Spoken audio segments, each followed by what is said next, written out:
বিসমিল্লাহির রহমানির রহিম। ইতিহাস এবং ঐতিহ্যে সমৃদ্ধ আমাদের এই নেত্রকোনা জেলা। আমাদের এই নেত্রকোনা জেলায় আনাচে কানাচে এমন অনেক গুরুত্বপূর্ণ স্থান এবং গুরুত্বপূর্ণ ব্যক্তি আছে যাদের সম্পর্কে আসলে আমরা অনেকে জানি না। আজকে আমি এই মুহূর্তে দাঁড়িয়ে আছি নেত্রকোনা সদর উপজেলা, নেত্রকোনা সদরের পৌরসভা পাল্লা বাজারের কাছে বৃহত্তর মাজার। আপনারা অনেকে চিনেন এবং অনেকে জানেন এই বৃহত্তর মাজার।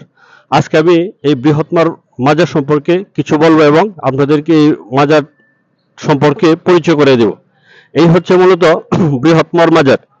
এটা আমরা ইতিহাস থেকে দেখেছি অনেক যে বৃহত্তর মাজার, এটা হচ্ছে সেই বৃহত্তর মাজার। আসলে ইতিহাস থেকে পর্যালোচনা করে যতটুকু জানতে পারলাম যে আসলে এটার এই বৃহত্তর মাজার সম্পর্কে খুব একটি বেশি জানা যায়নি। আমরা আপনাদেরকে করে মাজারের সম্পূর্ণ অংশটা একটু দেখাতে চেষ্টা করব। আসলে ইতিহাস থেকে আমরা যতটুকু জানতে পেরেছি যে আসলে ইতিহাস থেকে সুনির্দিষ্ট কোনো তথ্য পাওয়া যায়নি এই মাজারটা কবে স্থাপিত হয়েছে। তবে এটি নেত্রকোনা জেলার অন্যতম প্রাচীন এবং গুরুত্বপূর্ণ একটি স্থান এই বৃহত্তর মাজার। মাজারটি সম্ভবত মধ্যযুগ বা তার আগেও থেকে বিদ্যমান ছিল এই নেত্রকোনা সদর, নেত্রকোনা পৌরসভা পাল্লা বাজারের কাছাকাছি এই বৃহত্তর মাজার। এটি নেত্রকোনা জেলার প্রাচীন নিদর্শনও বটে, যেমন মোগল আমলে নির্মিত বিভিন্ন মসজিদ, শাহ সুফি সাধক সৈয়দ আহমদ বশির মাজারের মতোই ঐতিহাসিক গুরুত্ব এই মাজারটি বহন করে। আমি আসলে এই মাজারটির যে বিভিন্ন পাশ আছে আপনাদেরকে ঘোরাতে চেষ্টা করছি। আসলে আমরা এই বৃহত্তর মাজার আমরা খুব সহজে আসতে পারি নেত্রকোনা কি বলো পৌরসভায় উপস্থিত এই মাজারটি। নেত্রকোনার পাশে হচ্ছে একটা মগরা নদী, এই মগরা নদীর পাশেই মগরা নদীর কূল ঘেঁষে এই মাজারটি অবস্থিত। এই মাজারে বিভিন্ন সময় বিভিন্ন লোকজন আসে এই মাজারে তাদের যে কি বলে আমরা মানত বলি, মানতের জন্য আসে অনেকেই এই মাজারে। আমরা এই মাজারে যে একজন কি বলবো মাঝে যে পরিচর্যা করে দেখশুন করে ওনার সাথে একটু কথা বলেছিলাম। আমি বলেছে যে আসলে অনেকেই আসে এই মাজারে, প্রতিদিনই অনেক দর্শনার্থী আসে, যাদের এই মাজারের সাক্ষী হিসেবে কিছু গাছ আজও দাঁড়িয়ে আছে। আমার মনে হয় এই মাজারের যে গাছগুলা ছিল শতবর্ষরী গাছ, এই গাছগুলা আজও মাজারের, এটা হচ্ছে মাজারের ঠিক কি বলবো আমরা উত্তর পাশ বা এই যে পাশে হচ্ছে আমাদের এই যে নেত্রকোনার সেই বিখ্যাত মগরা নদী। এই যে দেখেন এই যে মাজারের বিভিন্ন যে আপনার স্থাপনাগুলা সাইটগুলো আছে আসলে পরিষ্কার পরিষ্কার আমরা বলবো এটার জন্যই অনেকেই আসে তাদের যে মনের বাসনা কামনা পূরণ করার জন্য মাজারে আসে। হ্যাঁ, মাজারের বিভিন্ন যে কি বলবো আমরা এই যে হয়তো একজন ভক্ত যেটা ব্যবহার করছে কি বলে এটারে গোলাপ জল মাজারে হয়তো বিভিন্ন সাইডে যে ছিটিয়ে দিয়েছে।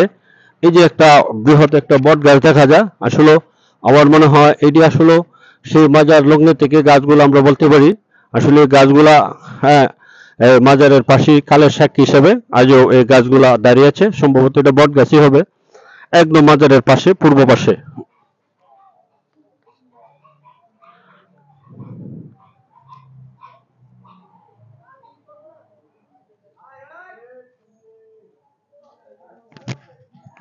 আমরা এখন এই বৃহত্তর মাজারের আসলে একদম ভিতরে ঢুকবো। উনি যে জায়গায় সাহিত্য আছে খুব সম্ভবত আমরা এই ওনার এই যে আমাদের যে বৃহৎ মা আছে ওনার মাজারের ভিতরে ঢুকবো।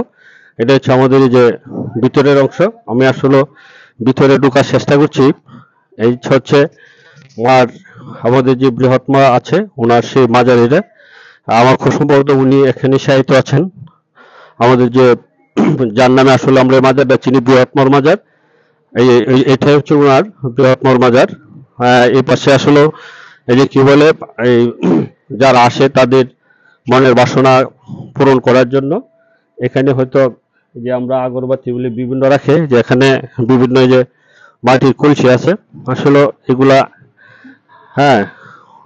যারা আসে বিভিন্ন কাজে ব্যবহার করে। এটি হচ্ছে আসলে মূলত মাজারের সেই ভিতরের অংশটুকু আমি আসলে একটু দেখাতে চেষ্টা করি। এটা হচ্ছে মূলত এটাই আমাদের সেই যে বৃহত্তর মাজার আমরা চিনি বা জানি। এটা হচ্ছে ওনার সেই একদম ভিতরের অংশটা আপনাদেরকে দেখাতে আমরা চেষ্টা করছি। আমি এখন আসলে ওই যে মাজারের বাইরে থেকে চলে যাব। এই যে দেখেন অনেকেই তাদের যে মনের বাসনা কামনা আছে, আমরা যে বলি মোমবাতি বলি, এই বাতিগুলো আসলে তাদের এই মাজারে সে জ্বালায় রাখে। আমরা এখন এই মাজারের যে যারা দায়িত্বে আছে তাদের সাথে একটু কথা বলবো।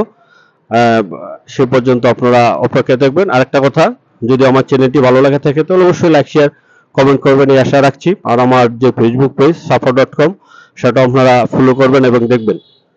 আমরা আসলে এই মাজারের যে খাদেম সাহেব আছে ওনাকে আসলে পাইনি আমরা এখন, উনি হয়তো বাড়িতে খাওয়ার জন্য চলে গেছে। এই মাজারের যিনি এই মাজার পরিষ্কারের দায়িত্ব আছেন আমার ভাই, আসলে ওনার কাছ থেকে আমরা জানবো আসলে এখানে মানুষ প্রতিদিন আসে কিনা, আসলে কিসের জন্য আসে। তো মামার কাছ থেকে তো জানার চেষ্টা করবো। মামা হয়তো অনেকদিন ধরে এই মাজারে আছেন, মামা ওই মাজারটা দেখশন করে আর কি। মামা আসলে এখানে প্রতিদিন কি মানুষ আসে বা কিসের জন্য আসে মামা? যে যেটা মানত করে এটা পূরণ হয়, এই মানুষ মার কাছে তো সবাই এই। এটা মূলত মামার কাছ থেকে জানতে পারলাম আসলে যে যেটা মানত করে এটার জন্য এখানে আসে, হয়তো তাদের মনের বাসনা যে আকাঙ্ক্ষা আছে এটা হয়তো আসলে মার কাছে আসলে তো পূরণ হয়।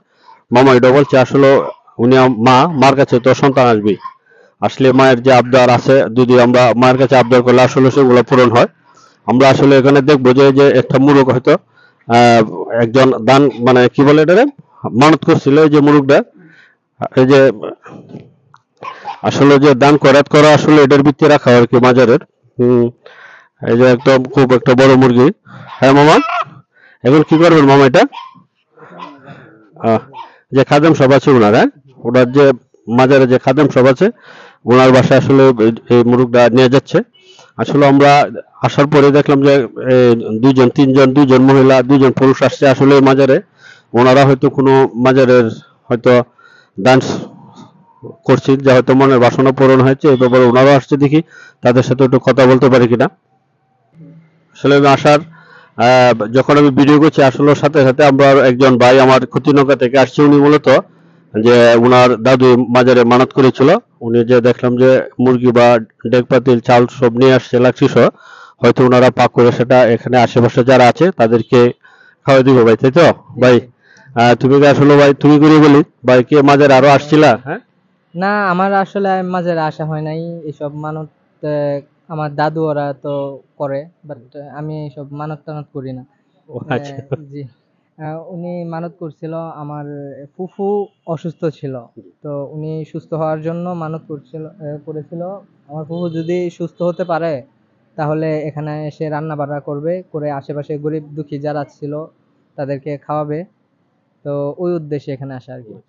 আসলে বাইরের কাছ থেকে খুব সুন্দর একটা জিনিস জানতে পারলাম যে এই বাইরের যে দাদু ছিল এই মাজারে মানত করেছিল যে ওনার যে ফুপু অসুস্থ ছিল, হয়তো ওনার ফুপু ভালো হয়েছে, আজকে ওনারা আসছে এই মাজারে যে মানত ছিল এটা পূরণ করার জন্য, এই পাকশাক করে এই এলাকার যে গরিব আছে সবাইকে খাওয়ানোর জন্য। আসলে আমার ভিডিও করার উদ্দেশ্য এটাই যে নেত্রকোনার যে জেলায় যে আনাচে কানাচে বিভিন্ন জায়গা বা বিভিন্ন গুরুত্বপূর্ণ স্থান আছে এগুলো আপনাদের সাথে পরিচয় করা, এই উদ্দেশ্যে আমার ভিডিও করা। আর যদি আমার ভিডিওটি ভালো লাগে থাকে অবশ্যই আমার চ্যানেলটি লাইক শেয়ার কমেন্ট করবেন। আর আমার যে ফেসবুক পেজ আছে safa.com, এটি অবশ্যই ফলো দেবেন। ধন্যবাদ।